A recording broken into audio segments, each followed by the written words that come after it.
Right over here. So this room is 130 feet from floor to ceiling, which is just under 50 meters. This ceiling is painted, like the rotunda. This shows the great epochs of 1897, starting with ancient Egypt and ending with America. As your eye moves down, you see the windows. The windows have the Great Seal of America in the middle.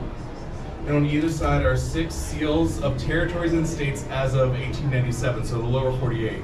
We're missing Alaska and Hawaii in the windows, but we actually have the seals in storage. Then we have the plaster figures. They have subjects, so directly across from us, holding the pediment is art. To the right is history, then commerce. Right above us to the right is religion. To the left is science, law, poetry, and philosophy.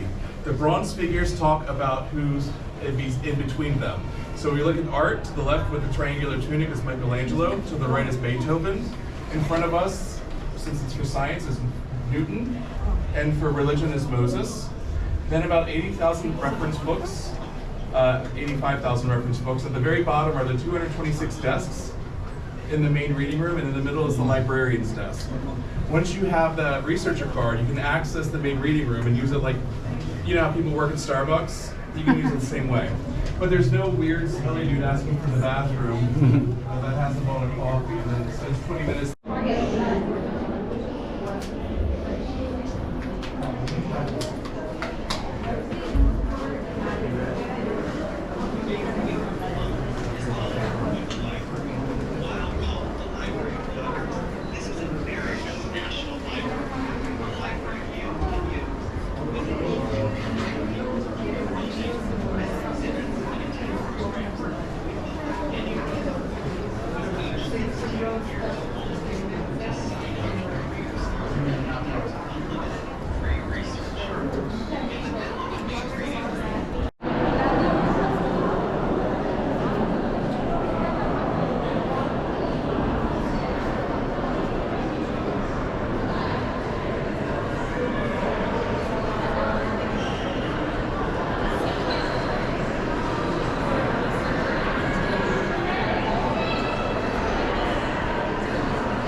For my YouTube channel.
It